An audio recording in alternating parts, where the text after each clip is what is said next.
Continuamos pues hoy también con nuestra serie La Palabra del Domingo. Se trata pues de explicar los textos de la liturgia dominical. Estamos en la primera parte del tiempo ordinario. Ya pasó el ciclo de Navidad con su culminación en la fiesta de la Epifanía y su prolongación hasta la fiesta del bautismo del Señor. Y luego empieza la primera parte del tiempo ordinario. Ya llevamos la sección del tiempo ordinario, se prolongará hasta el comienzo de la Cuaresma, que será por allá a mediados de marzo, con la ceniza y luego los 5 domingos de Cuaresma, la Semana Santa, la fiesta de Pascua, el Triduo Pascual y luego la prolongación del tiempo pascual hasta Pentecostés. Y luego después de Pentecostés seguirá pues la segunda parte del tiempo ordinario. Sexta semana del tiempo ordinario. 3 lecturas están asignadas. La primera del Antiguo Testamento, en este caso del libro del Eclesiástico, Ben Sira se llama en el libro judío. Luego la segunda lectura de una carta apostólica, en este caso de la primera carta a los Corintios, de la cual habíamos tomado las lecturas en los domingos pasados, y la tercera lectura, que es la lectura evangélica de San Mateo, del Sermón de la Montaña, precisamente de la parte central del Sermón de la Montaña, como les explicaré a continuación.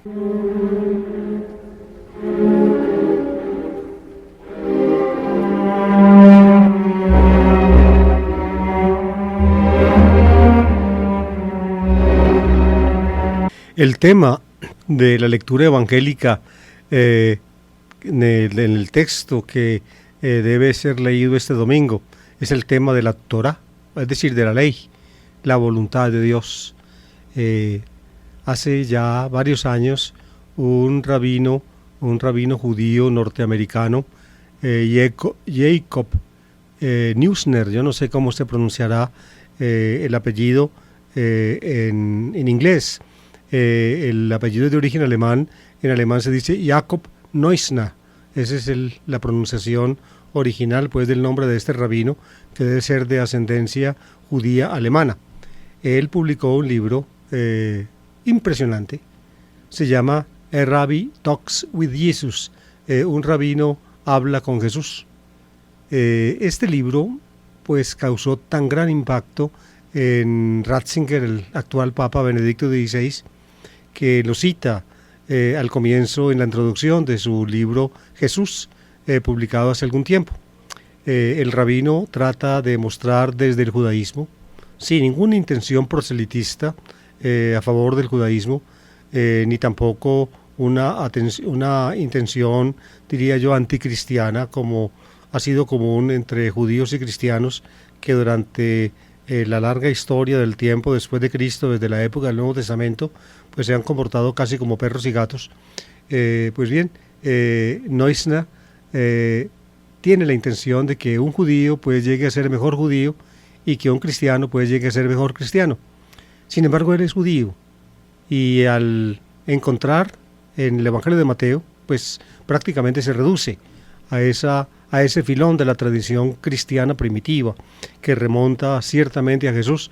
Se reduce pues a Mateo, y encuentra allí pues un filón, como les decía, muy importante para detectar las intenciones de Jesús.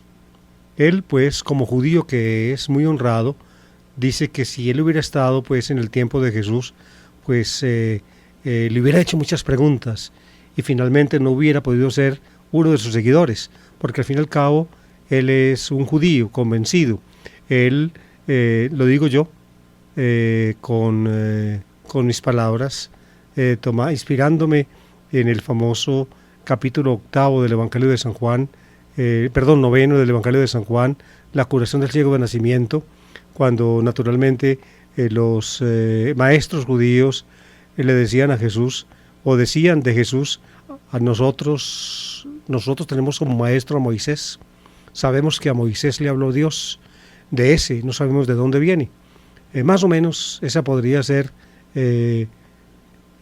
con un brinco de muchos siglos, la actitud de Neusner cuando mira el Evangelio. Él encuentra las posiciones de Jesús frente a la Torá, y finalmente entonces él ve que no se compaginan con la Torá, diría yo, en aspectos externos o de contenido. Los contenidos son muy semejantes, lo muestra el rabino judío, muy semejantes. Cuando Jesús explica la Torá como lo hace en el Evangelio de Mateo, en algunos puntos Jesús lo hace como solían hacer los rabinos judíos en la tradición posterior a Moisés, que el judaísmo pues refirió a Moisés y prácticamente la derivó de él. Crear alrededor de la Torá una cerca, un vallado, con el fin de que el comportamiento humano, de acuerdo con la Torá, pues sea regulado por tradiciones, halakot, se dice en hebreo, por tradiciones que protejan la voluntad de Dios, que protejan la Torá. Así explica Neusner, pienso yo con acierto, muchas de las cosas de Jesús en el Evangelio de Mateo, cosas que en el día de hoy pues, o en este domingo toca leer y que son pues muy interesantes. Pero para Neusner, y esto lo enfatiza Benedicto XVI en sus libros sobre Jesús, para Neusner el gran escándalo que Jesús brindó al judaísmo de su tiempo, sobre todo a la gente versada en la Torá, no era tanto los cambios de la Torá, aunque también los hubo, y muy notables, como lo muestra él, sino sobre todo la referencia que hacía Jesús de su explicación de la Torá como explicación suya propia, con la autoridad de él. No se refería pues a lo que dijo Moisés, simplemente tenía lo que dice la Biblia y luego lo que dice él. Esta exposición de autoridad es, según Neusner, lo que finalmente a él, como rabí judío, como rabino judío, le causa un escándalo, porque prácticamente él siente que cuando Jesús hablaba, pareciera que estuviera hablando Dios mismo. Eso lo enfatiza poderosamente Benedicto XVI en su libro sobre Jesús, inspirado pues en las reflexiones de este rabí judío, o de este rabino judío, Jacob Neusner, un rabino, talks, habla, with Jesus. Ese es el título en inglés de la obra, un rabino habla con Jesús.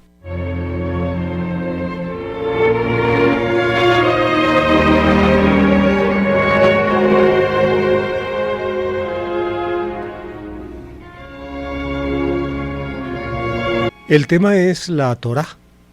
En el libro de Neusner, prácticamente la Torá subsume las tres partes del canon hebreo de la Biblia, es decir, no solamente los 5 libros de Moisés, que es prácticamente pues el contenido propio de la llamada Torá por los judíos, los 5 primeros libros, es decir, el Pentateuco que llamamos nosotros la herencia del judaísmo de habla griega, sino también los profetas, la segunda parte del canon bíblico y también la tercera parte de los escritos.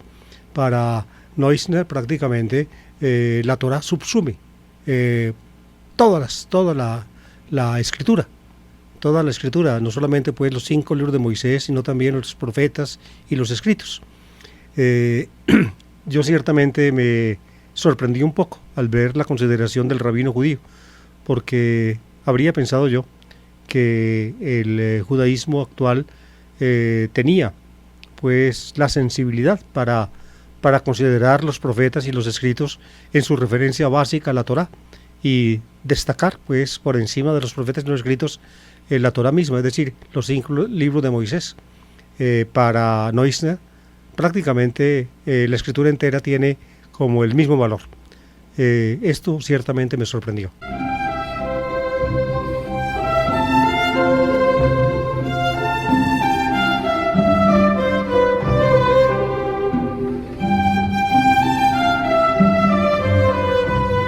Como el tema es la Torá, es decir, la voluntad de Dios, la palabra de Dios, la enseñanza de Dios, con mayúscula la pone Neusner. La Torá es la Biblia, la Biblia hebrea, y la pone con mayúscula.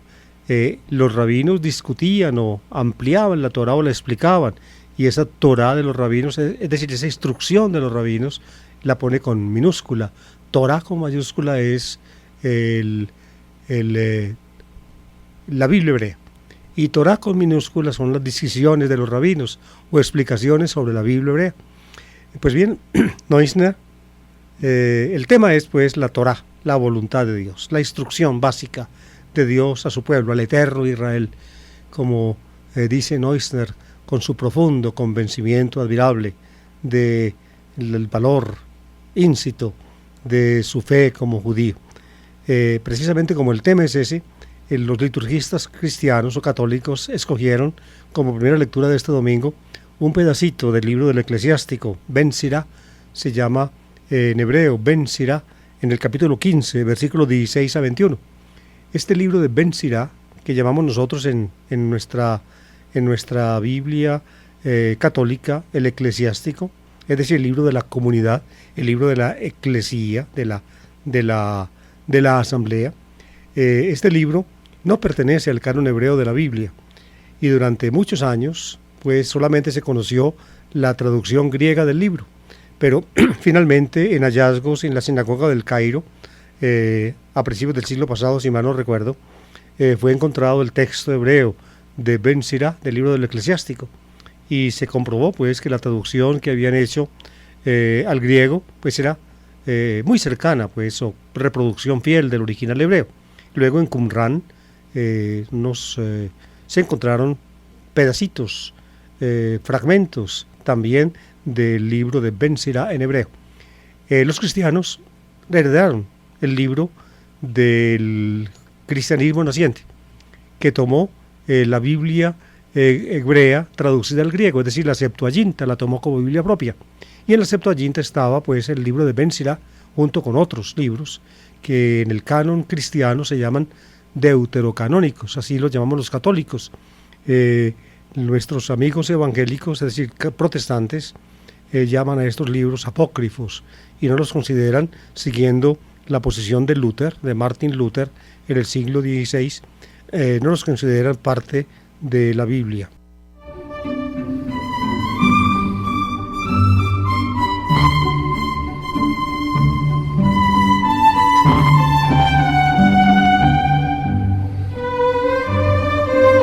El pedacito del libro del Eclesiástico dice así: si quieres, guardarás sus mandatos, porque es prudencia cumplir su voluntad.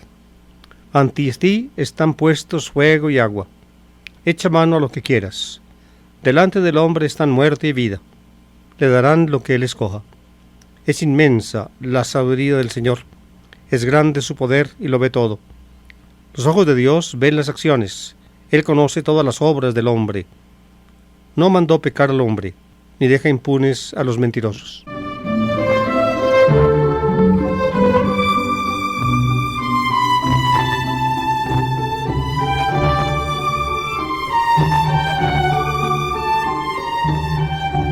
El libro del Eclesiástico es en su original hebreo, fue compuesto en las primeras décadas del siglo II a.C., antes de la revuelta de los asmoneos contra el poder de los seleucidas y que llevó pues al triunfo de la revolución judía y a la independencia pues del judaísmo que duró aproximadamente un siglo, desde mediados del siglo II a.C.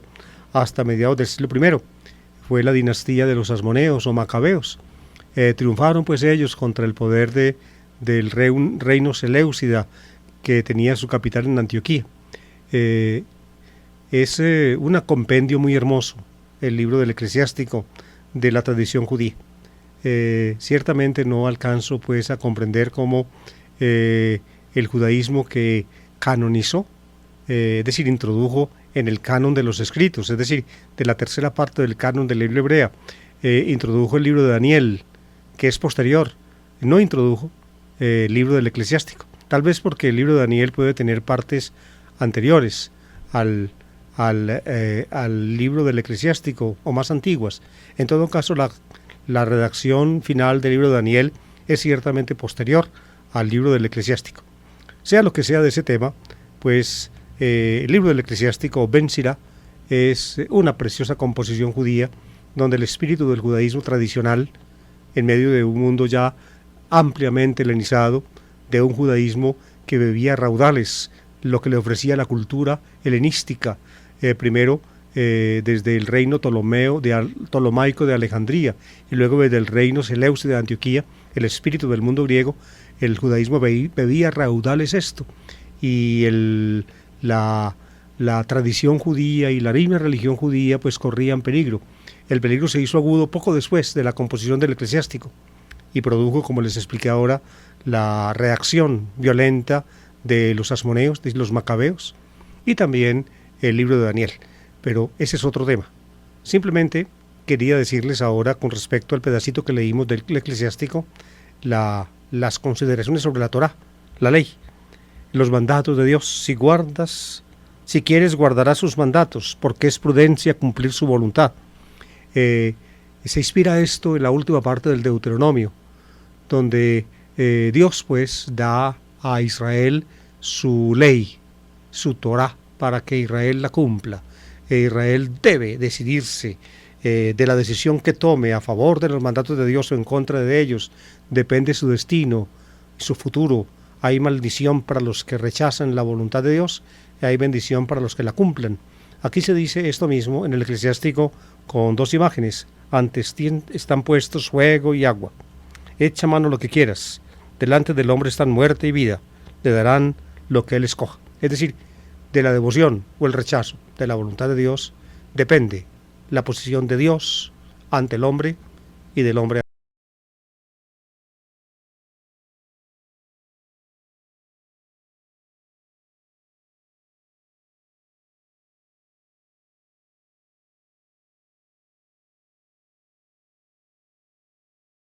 Decir algo que tal vez para algún judío erudito que me escuche pueda resultar algo escandaloso.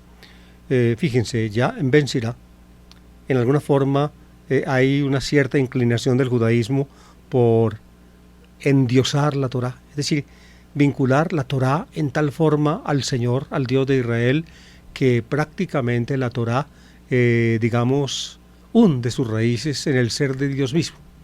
El autor Ben Sirá identifica la Torá, es decir, la ley de Dios, con la sabiduría de Dios, y la sabiduría de Dios es Dios mismo en cuanto que se da a conocer. Ahí tienen ustedes en el judaísmo tradicional del siglo II un paso ya quizá antes, previamente preparado en el judaísmo sapiencial, que le permitirá a los cristianos también hablar de Jesucristo.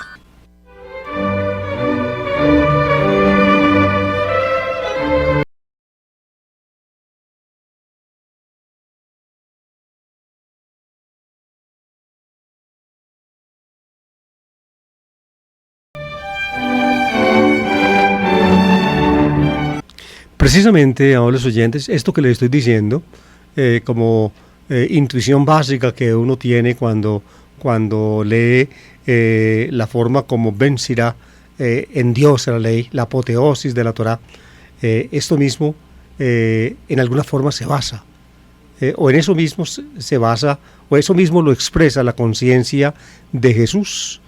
No diría yo ya directamente en cuanto a la Torá, sino en cuanto a su propia autoridad como portavoz autorizado e irrevocable de lo que Dios quiere, de la Torá de Dios. Esto es lo que realmente el rabí judío que les mencioné destaca y que realmente hace que un rabí judío actual, Neusner, diga que él, si hubiera oído a Jesús, no lo hubiera podido nunca seguir.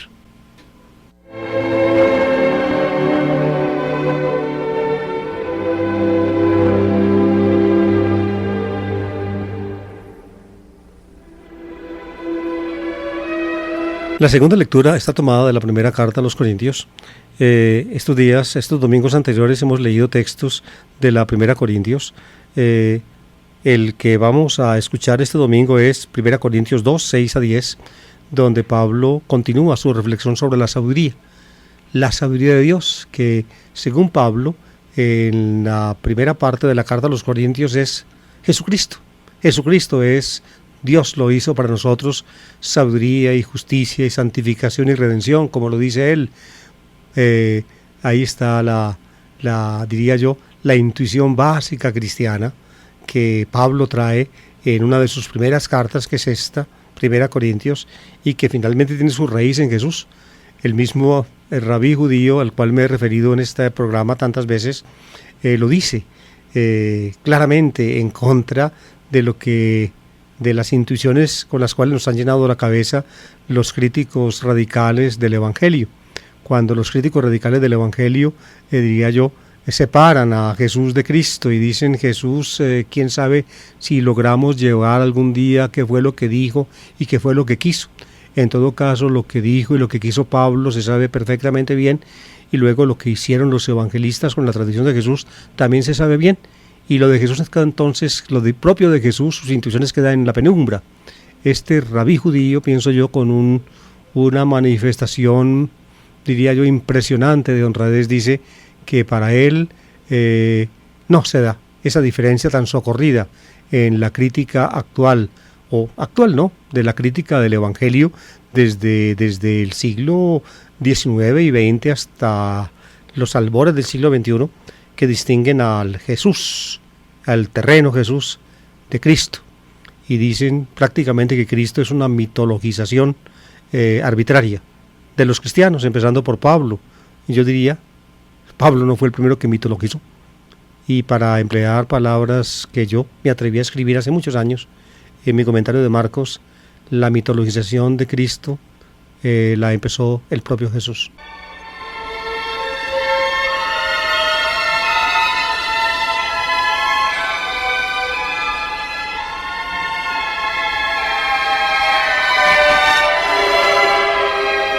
El pedacito que toca leer de la carta primera a los Corintios dice así: 1 Corintios 2, 6 a 10. Hermanos, hablamos entre los perfectos una sabiduría que no es de este mundo, ni de los príncipes de este mundo, que quedan desvanecidos, sino que enseñamos una sabiduría divina, misteriosa, escondida, predestinada por Dios antes de los siglos para nuestra gloria. Ninguno de los príncipes de este mundo la ha conocido, porque si lo hubieran conocido, nunca hubieran crucificado al Señor de la gloria, sino como está escrito: ni el ojo vio, ni el oído oyó, ni el hombre puede pensar lo que Dios ha preparado para los que lo aman.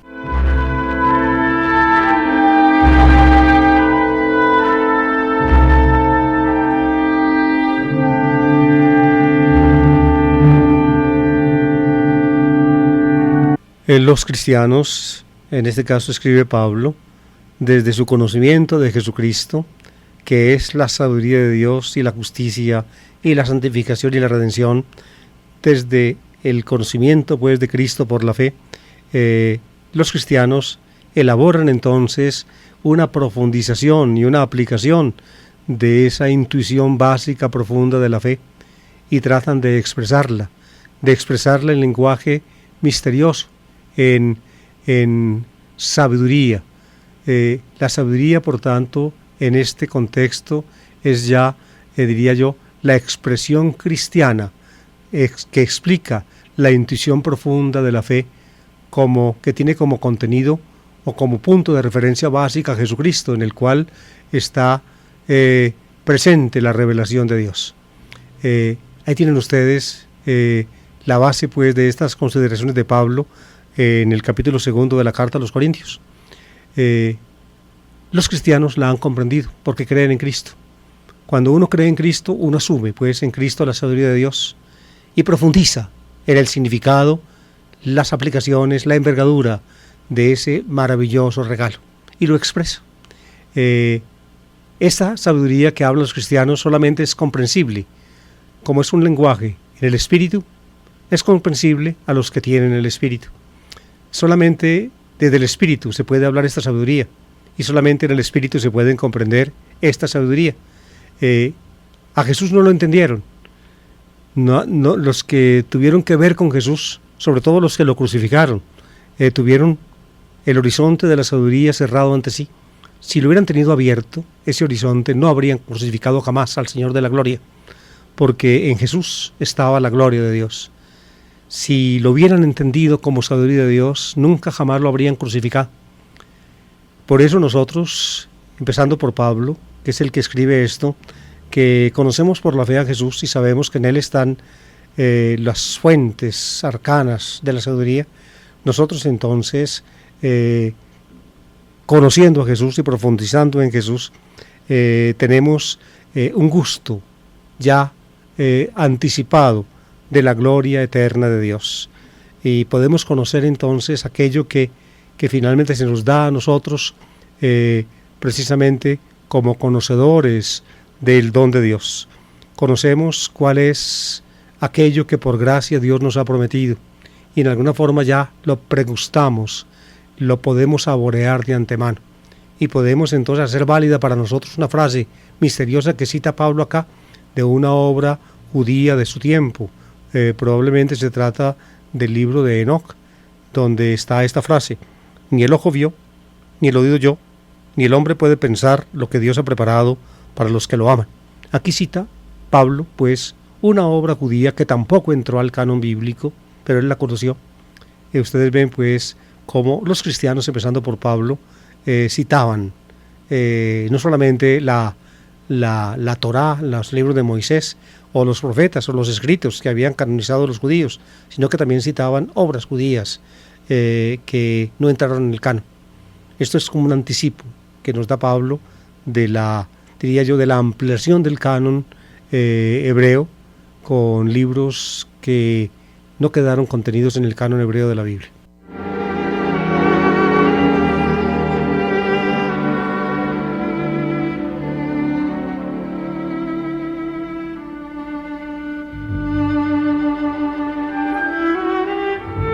De 2 domingos para acá hemos empezado a leer el Sermón de la Montaña.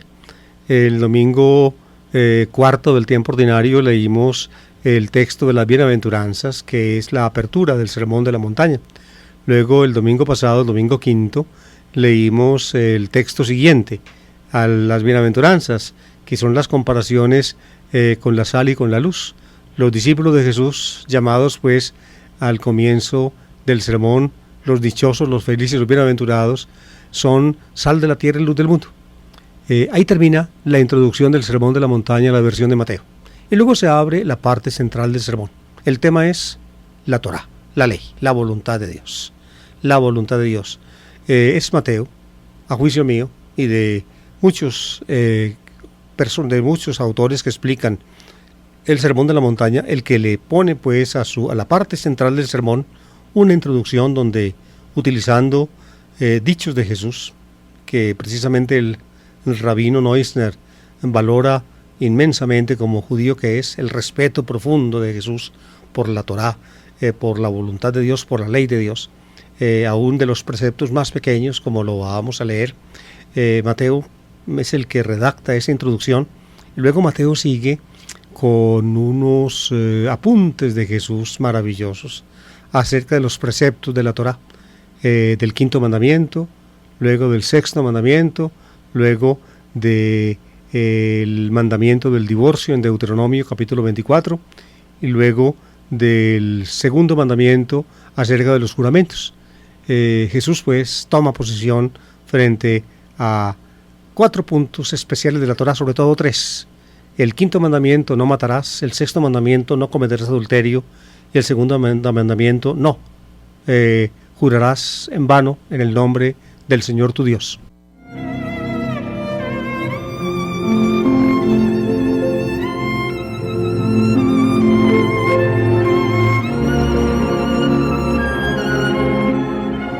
Fíjense pues cómo dice el texto que este domingo vamos a escuchar. En aquel tiempo dijo Jesús a sus discípulos: no creáis que he venido a abolir la ley o los profetas. No he venido a abolir, sino a dar plenitud. Es decir, a cumplir. A cumplir. Jesús, aquí traducen dar plenitud. No sé, tal vez en el fondo pueda tener sentido esa traducción, pero el texto griego dice plirose, cumplir. Y pienso yo que se debe traducir este plirose, cumplir, en la misma forma como Mateo emplea ese infinitivo. En otros puntos, cuando habla de la escritura como profecía y dice que en las cosas de Jesús o en los hechos de Jesús se cumplió lo que estaba escrito o lo que había dicho el Señor por el profeta. Por tanto, aquí pienso yo, el verbo debe ser traducido como cumplir, no tanto como dar plenitud, sino cumplir. Claro está que al cumplirlo le da plenitud, pero estos son ya detalles exegéticos un poco especializados que finalmente yo sé manejar porque una buena parte de mi vida pues la he gastado estudiando estas cosas. Pues así empieza Jesús, pues, o Mateo, a escribir la parte central del Sermón de la Montaña. No creáis que he venido a abolir la ley o los profetas. No he venido a abolir, sino a dar plenitud. Y sigue. Os aseguro que antes pasarán el cielo y la tierra que deje de cumplirse hasta la última letra o tilde de la ley. El que se salte uno solo de los preceptos menos importantes y se lo enseñe hacia los hombres será el menos importante en el reino de los cielos. Pero quien los cumpla y enseñe será grande en el reino de los cielos. Fíjense, se emociona el rabino Neusner cuando lee pues en Mateo estas palabras de Jesús. Jesús era un judío de pies a cabeza. Lo que dice aquí, pues lo dice un judío y lo ratifica un rabino en el momento presente. El Papa Benedicto XVI en sus libros sobre Jesús lo destaca. A Jesús no hay que ponerlo fuera del judaísmo. Esto que dice acá, pues es convicción de cualquier rabí judío del tiempo de Jesús y del tiempo presente y del eterno Israel, como diría Neusner.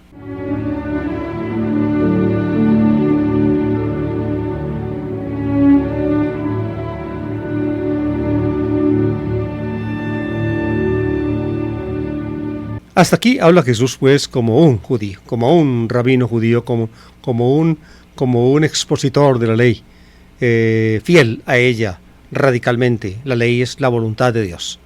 Pero ahora sigue hablando Jesús, y esto ya es de la cosecha de Jesús, tal como lo entiende Mateo. Os lo aseguro, si vuestra justicia no es mayor que la de los letrados y fariseos, no entraréis en el reino de los cielos. Ahí tienen yo me atreví pues a cambiar la traducción que tiene el texto del Evangelio que estoy leyendo, que probablemente es el que ustedes escucharon el domingo en la misa. Aquí dice, si os lo aseguro, si no sois mejores que los letrados y fariseos. No es, pienso yo que la traducción no es exacta. Lo que dice Mateo es, si vuestra justicia no es mayor. Se trata de una justicia mayor, es decir, cuando el hombre cumple lo que Dios quiere, el hombre es justo. Cuando cumple la Torá, de lo que Dios quiere, la voluntad de Dios, como lo hacían los letrados y fariseos, el hombre era justo. Pero Jesús se atreve a decirles a los suyos que tienen que cumplir la voluntad de Dios más allá de lo que iban o de lo que llegaban los letrados y fariseos. Por eso la justicia de ellos, es decir, el cumplimiento de la voluntad de Dios, de parte de los discípulos de Jesús, tiene que ser, digamos, más radical que la que tenían los letrados y fariseos. Y ahora va a explicar Jesús, después de esta, cuál es esta justicia mayor que debe caracterizar a sus discípulos. Y va a citar para eso, al comienzo, 4 preceptos contenidos en la ley. 3 de ellos pertenecen a los 10 mandamientos. La otra es una ley, la ley del divorcio en Deuteronomio capítulo 24. Y luego va a citar otras 2 cosas de la Torá en las últimas 2 apartes del texto. Esta partecita del Sermón de la Montaña se llama, en el lenguaje de los críticos actuales del Evangelio, las antítesis. Se llaman así porque Jesús utiliza, o Mateo utiliza esta fórmula. Habéis oído que se dijo a los antiguos, habéis oído que se dijo, habéis oído que se dijo a los antiguos. Ahí están las introducciones. Y cita pues los mandatos de la ley, lo que dice la Torá, lo que dice por tanto Dios, la voluntad de Dios. Cuando uno la cumple es justo, si uno no la cumple uno es impío. Si uno la cumple entonces toma el camino de la vida, si uno la cumple entonces toma el camino de la muerte, como explicaba Ben Sirá al comienzo de la primera lectura de esta celebración del domingo. Pues bien, el primer mandamiento de la ley que Jesús cita es el 5.º mandamiento. Habéis oído que se dijo a los antiguos, no matarás. Y también, el que mate será reo en el juicio. Pero yo os digo, todo el que esté peleado con su hermano será reo en el juicio. Y si uno llama a su hermano imbécil, tendrá que comparecer ante el consejo. Y si lo llama renegado, merece la condena del fuego. Por tanto, Si cuando vas a poner tu ofrenda sobre el altar, te acuerdas allí mismo de que tu hermano tiene quejas contra ti, deja allí tu ofrenda ante el altar y ve primero a reconciliarte con tu hermano, y entonces vuelve a presentar tu ofrenda. Con el que te pone pleito, procura arreglarte enseguida, mientras vais todavía de camino, no sea que te entregue al juez, y el juez al alguacil, y te metan en la cárcel. Te aseguro que no saldrás de allí hasta que hayas pagado el último centavo.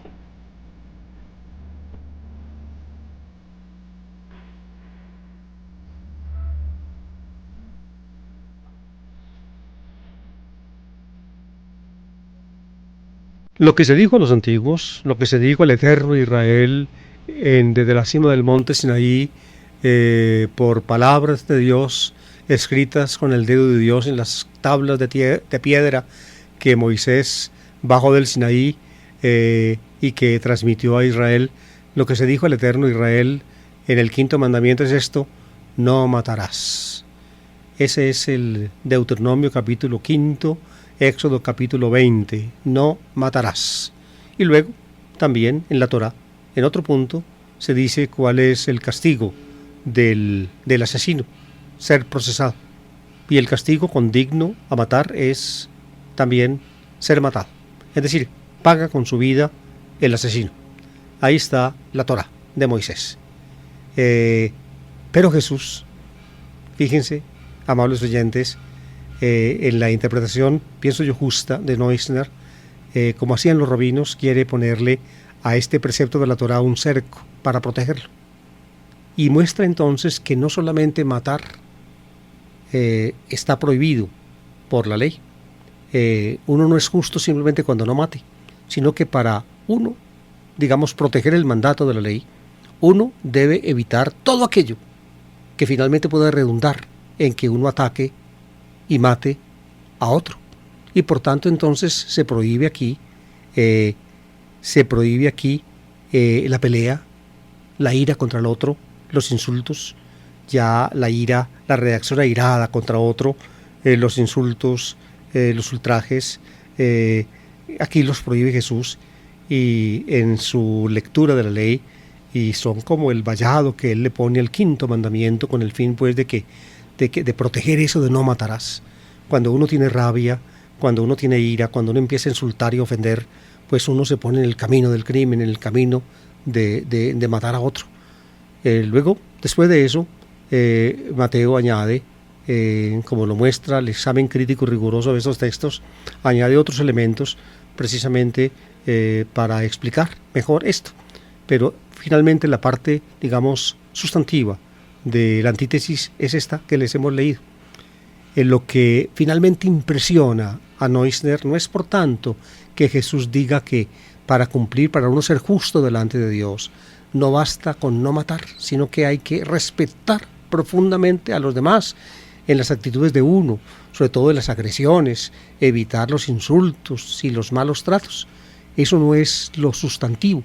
Lo sustantivo que destaca Neusner, y pienso yo que es el núcleo del texto, es que Jesús refiere esto a su propia autoridad. Habéis oído que se dijo a los antiguos, y cita por tanto el mandamiento de la ley de Dios, y luego añade, pero yo os digo. Es decir, la autoridad de Jesús es la que se pone de relieve, pero yo os digo. Jesús habla aquí, no ya como un simple maestro de la ley que le está explicando y que le está protegiendo, sino habla con una autoridad que, según Neusner, no puede ser explicada sino a partir de Dios mismo.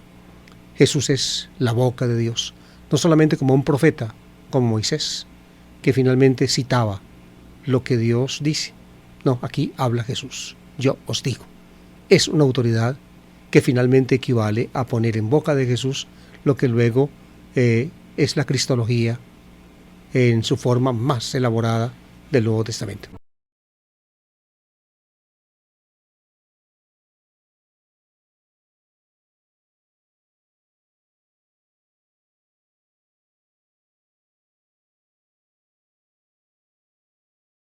La antítesis vuelve a utilizar el evangelista Mateo en boca de Jesús su introducción concebida. Habéis oído que se dijo, y cita el sexto mandamiento de la Torá: no cometerás adulterio. Pero yo os digo, oigan pues, pero yo os digo, Dios dice, por boca de Moisés en el monte Sinaí, no cometerás adulterio, pero yo os digo. De nuevo, la autoridad de Jesús, pero yo os digo, el que mira a una mujer casada deseándola, ya ha sido adúltero con ella en su interior.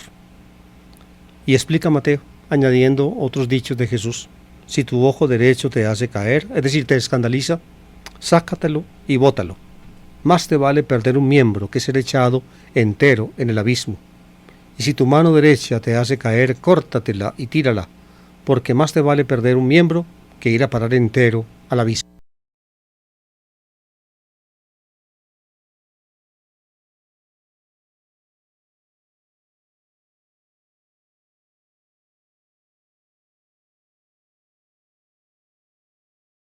El mandamiento citado es el sexto, no cometerás adulterio. En la lectura cristiana o en la explicación cristiana de este mandamiento se convirtió pues no cometerás adulterio en no fornicar, o como ahora en la catequesis normalmente se le enseña a los niños no cometer actos impuros.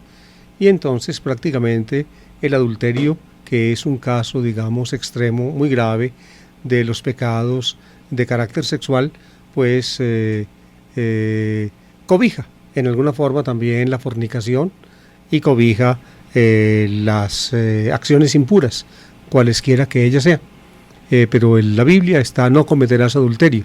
Es un pecado en la concepción bíblica no tanto contra la castidad como la solemos comprender nosotros en lenguaje cristiano, pienso yo con justicia, o es decir, siguiendo la intuición profunda de Jesús, sino un pecado contra la justicia. En el fondo, uno acostarse con una mujer casada está cometiendo injusticia contra el marido de ella, porque le está quitando al marido lo que es de él, que es su mujer.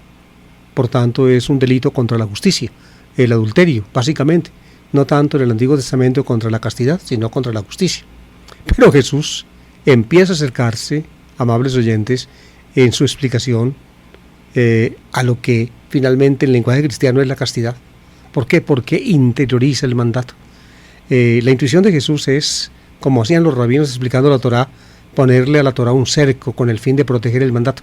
El mandato es no cometer adulterio, pero si uno empieza a fisgonear, o uno empieza de voyerista a mirar a las mujeres casadas o a veces las solteras, si uno empieza a darles a rienda suelta a los impulsos de su gusto sexual, mirando acá y mirando acá y cultivando el deseo, entonces se pone en peligro el mandato. Así explica Neusner, se pone en peligro el mandato de la ley, que es no cometer adulterio. Por eso dice Jesús, pero yo os digo,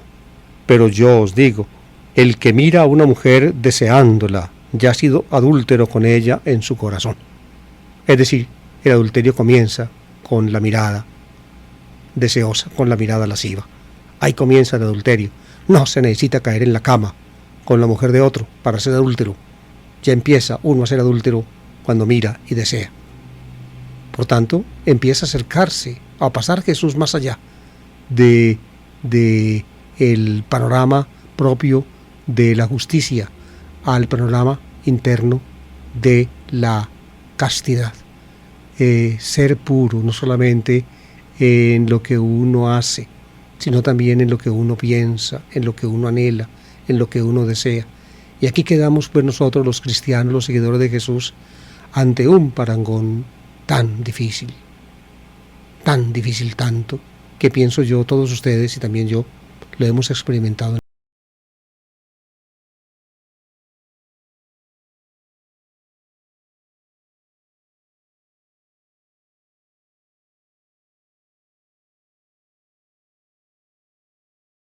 Desmesurada esta exigencia de la justicia mayor que hace Jesús, desmesurada, así piensan muchos hoy, y uno a veces en su debilidad y en sus, diría yo, en sus luchas internas, uno también lo siente.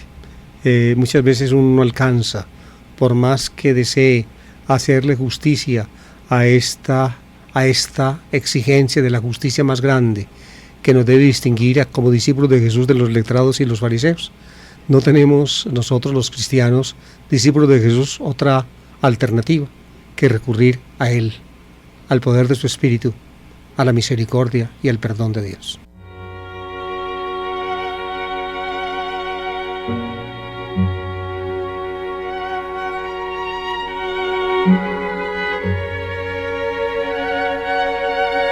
Ahora viene la tercera antítesis. Esta es más cortica. La introducción también es cortica. La introducción más larga estuvo en la primera antítesis. Habéis oído que se dijo a los antiguos. Luego viene un resumen todavía un poco extenso en la segunda antítesis. Habéis oído que se dijo. Luego en la tercera, la introducción es brevísima. Se dijo. Fíjense, el evangelista al redactar pues va acortando la introducción. Pero lo que sí deja intacto es la introducción de la palabra de Jesús. Pero yo os digo, pero yo os digo, pero yo os digo. Donde finalmente lo que Jesús dice, en alguna forma, está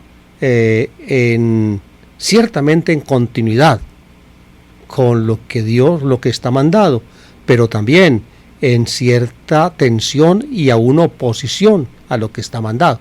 En esta tercera antítesis, lo que Jesús dice, pero yo os digo, ya no está como para diría yo, para ponerle cercos o vallados o protección al mandato, sino para superar el mandato. Aquí Jesús va a citar un mandato de la ley, no de los 10 mandamientos, sino del libro del Deuteronomio, capítulo 24, donde Moisés pues mandó a los israelitas que si alguien le encontraba a su mujer algún inconveniente, podría darle el repudio, es decir, podía repudiarla, podía escribir el libelo del repudio, es decir, un acta de repudio, yo te repudio, y ponerla por escrito ante testigos, o simplemente decirle y echarla de su casa. Así era, si le encontraba algún inconveniente. Ese algún inconveniente que le encontrara el marido a la mujer para poderla arrojar de su casa, para poderla repudiar, fue objeto de discusión entre los rabinos posteriores o desde el comienzo. ¿Cuál era el inconveniente que un marido tenía que encontrar o podría encontrar en su mujer que justificara darle el acta de repudio? A Jesús poco le importa cuál es el inconveniente que el marido podría encontrar, lo que le permitiría repudiar a su mujer. A Jesús lo que le importa es mostrar que finalmente esto que Moisés dijo no es lo que Dios ha querido. Y aquí estamos nosotros diría yo, en una posición de un judío como Jesús frente a la ley, que finalmente es tan arriesgado y tan radical que ni siquiera el mismo Neusner, fíjense, en su libro, un rabino habla de Jesús, cita ese texto, cita el del sexto mandamiento, el del quinto, pero el del divorcio, Neusner ni siquiera lo menciona.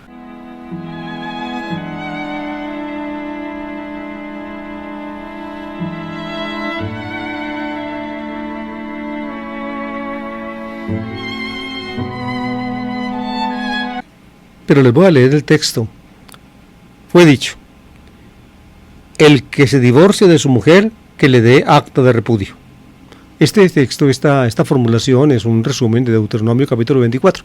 Ustedes lo pueden encontrar allí, donde se menciona el inconveniente que el marido le puede encontrar a la mujer para darle el acta de repudio, es decir, para divorciarse de ella y sacarla de su casa, echarla para la calle. Eso está en Deuteronomio 24. Aquí el texto de Mateo pues resume el precepto: el que se divorcie de su mujer, que le dé acta de repudio. Pero yo os digo, el que se divorcie de su mujer, excepto en caso de prostitución, la induce al adulterio, y el que se case con la divorciada comete adulterio.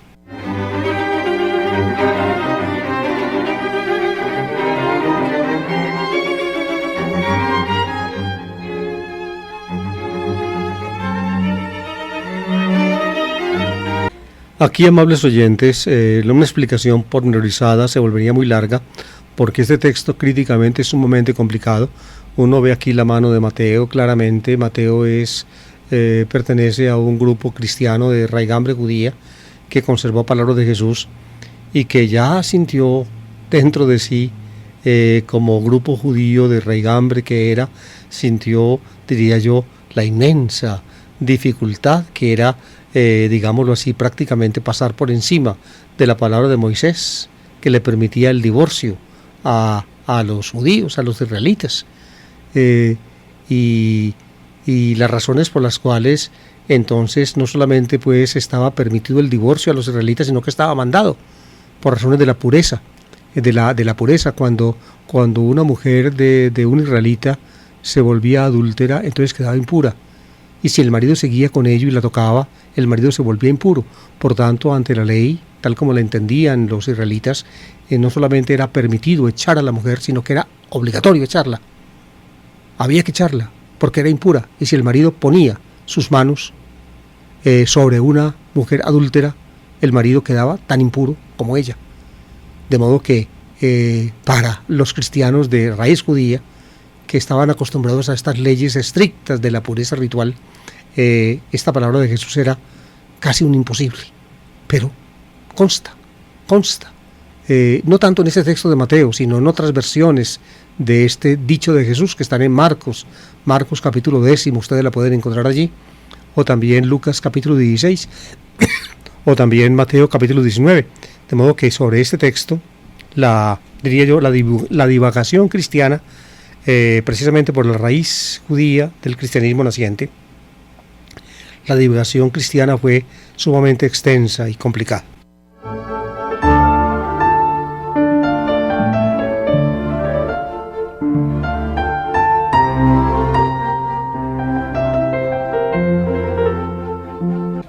En todo caso, Mateo atenúa, como yo entiendo esto, ustedes lo pueden comprobar en mi comentario del Evangelio de Mateo. Yo escribí un comentario amplio de Mateo en 2 volúmenes.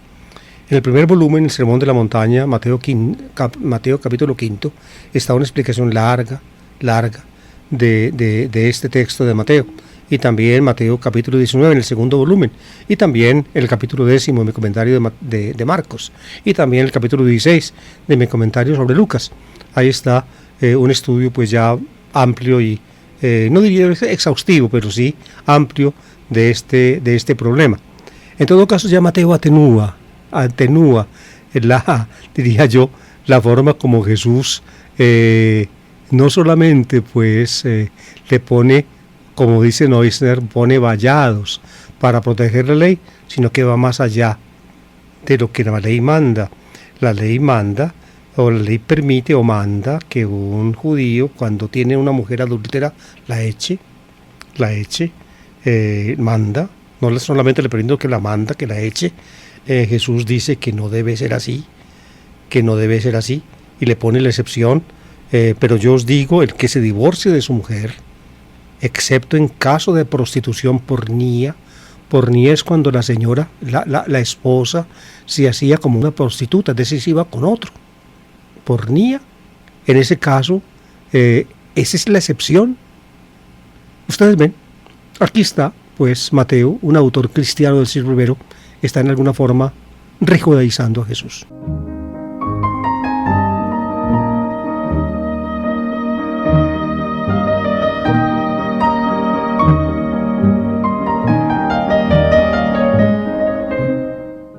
Y como se acabó el tiempo, les voy a leer el último pedacito, no tendré tiempo de comentarlo, pero el sentido es pues el mismo que se destacó en la primera y en la segunda antítesis, es ponerle al mandamiento de la ley un vallado, para evitar o para hacer todo lo posible para protegerlo. Dice así: habéis oído que se dijo a los antiguos, de nuevo la introducción larga en esta cuarta antítesis. Las antítesis son 6, 1, 2, 3 y luego 4, 5 y 6. La primera del primer grupo tiene la introducción larga, la primera del segundo grupo tiene la introducción larga. Son composición de Mateo, pues artística. Habéis oído que se dijo a los antiguos, no jurarás en falso, y también cumplirás tus votos al Señor. Pero yo os digo, que no juréis en absoluto, ni por el cielo, que es el trono de Dios, ni por la tierra, que es el estrado de sus pies, ni por Jerusalén, que es la ciudad del gran rey. Ni jures por tu cabeza, pues no puedes volver blanco o negro un solo pelo. A vosotros os toca, a vosotros os basta decir sí o no. Lo que pase de allí viene del maligno.